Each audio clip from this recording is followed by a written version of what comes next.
कहानी है रामपुर गांव की, जहां के मर्द महिलाओं को हमेशा नीचा दिखाने की कोशिश में रहते। अरे अभी तक खाना नहीं आया, क्या मुझे एक और शादी करने की जरूरत है? नहीं जी नहीं, ऐसा मत करना, वरना मैं कहाँ जाऊंगी। खाना लेकर मैं अभी आई जी। गांव की पंचायत में भी फैसले हमेशा औरतों के खिलाफ ही रहते। मैं जो फैसला सुनाता हूँ वो भगवान की आज्ञा होती है। इस लड़के ने अपने मन से शादी करके अच्छा नहीं किया। लड़के को घर भेज दो और इसकी शादी इसकी जाति की किसी लड़के से करवा दो। लेकिन ये लड़की, इसे तो गांव के बाहर निकाल दो। नहीं नहीं जमींदार साहब, ये क्या बोल रहे हैं? ऐसा नहीं हो सकता।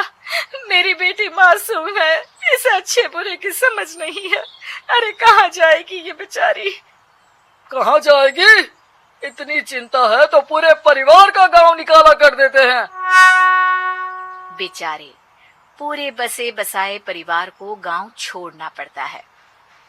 चाहे जो हो, अगर बेटियों को कंट्रोल नहीं कर सकते तो गांव में रहने का कोई मतलब नहीं है। यहाँ औरतों को दब कर रहना होगा। कोई भी अपने हिसाब से कुछ नहीं कर सकता, सब ईश्वर की मर्जी से ही होगा। तभी गांव का एक आदमी दौड़ा दौड़ा आता है। सरपंच साहब, जमींदार साहब, वो कालिया है ना, उसकी बेटी पढ़ने के लिए शहर जा रही है।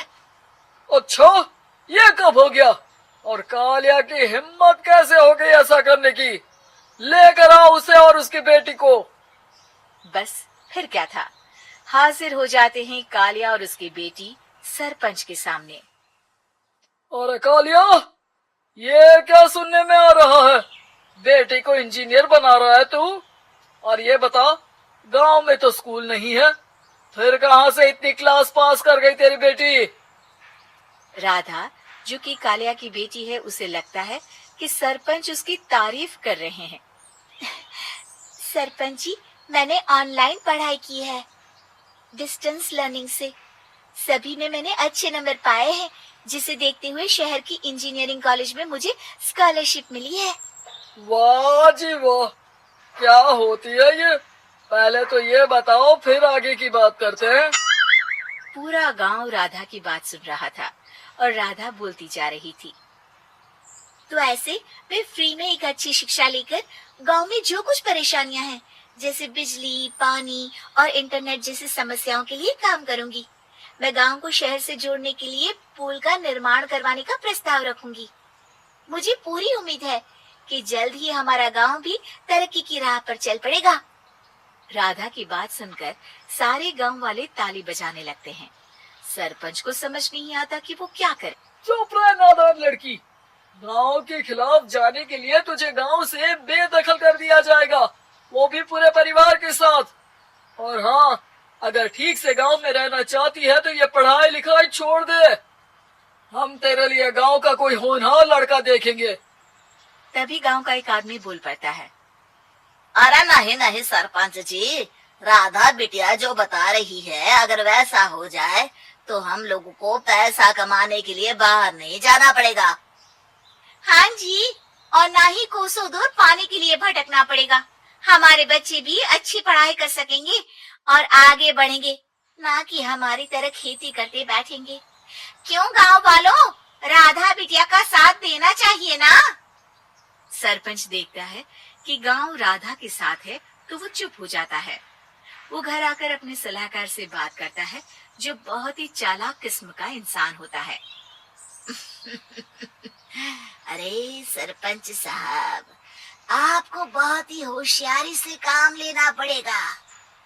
एक बार गांव तरक्की कर गया, यहाँ के बालक पढ़ लिए तो कोई ना पूछेगा आपको। और फिर ये जो बेटा और बेटी है ना आपके, इनको भी आम लोगों की तरह ही जीवन जीना होगा। हाँ, लेकिन करे तो क्या करे? वो ना आप मुझ पर छोड़ दीजिए, बस मैं जैसा बोलूं करते जाइए। अगले रोज सुबह जब गांव वाले सोकर उठते हैं तो राधा के घर के बाहर और साथ ही वो लोग जिन्होंने राधा का सपोर्ट किया था, उनके घर के आगे लाल रंग से कल आऊंगी लिखा होता है। कल आऊंगी, यह क्या होता है? अरे यह तो खून से लिखा है, लगता है कोई भूत प्रेत या चुड़ैल का साया है। चलो सरपंच जी के पास चलते हैं। सभी सरपंच के पास जाकर उसे सारी बात बताते हैं। ओह, ये तो बड़ी मुश्किल की बात है। चलो, मैं एक बाबा को जानता हूँ, उन्हें बुला लेता हूँ। सरपंच बाबा को लेकर गांव के घर के बाहर जाता है। ओहो, तो ये वो चुड़ैल है जो उन लोगों को निशाना बनाते हैं जो गांव को बदलने का सपना देखते हैं। वो गांव को ऐसे ही संपन्न देखना चाहती है, वो नहीं चाहती कि कोई बाहरी यहाँ का कायाकल्प करे। क्या तुम लोगों में से किसी ने गांव को बदलने की सोच रखी है? तभी राधा की माँ रोते रोते आती है। मेरी राधा घर से गायब हो गई है। अरे कोई तो बचाओ, मेरी बच्ची कहाँ गई?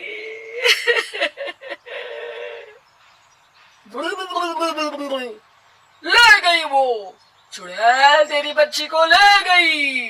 अब वो उसे श्रापित करके छोड़ेगी, उस पर चुड़ैल का साया हो जाएगा।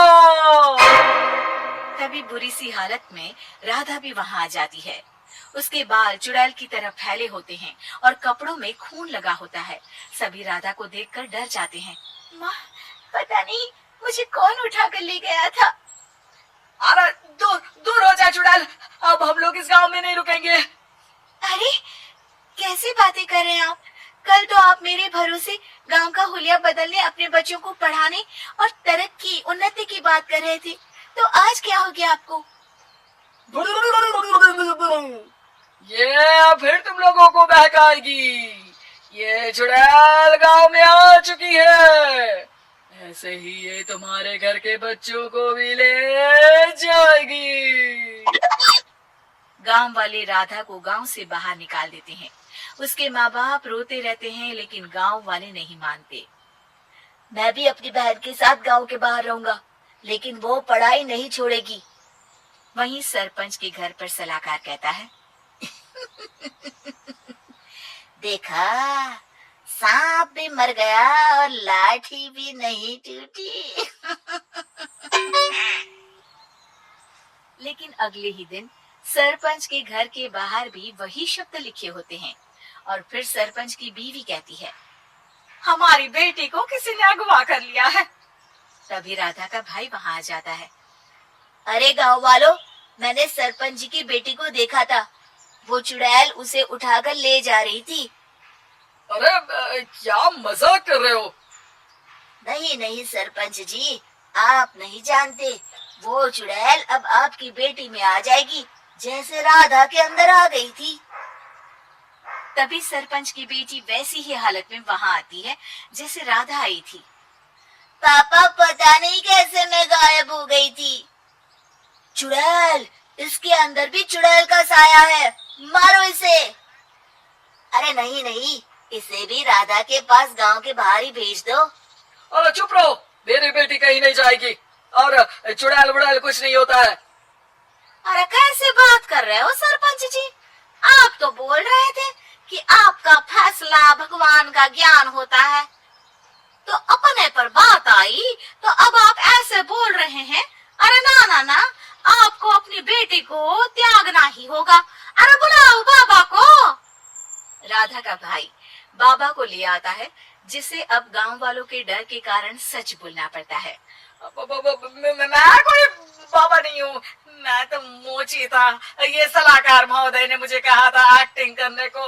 वो मुझे पैसे देने वाले हैं। अब मुझे माफ कर दो। गलती हो गई, मुझे माफ कर दो।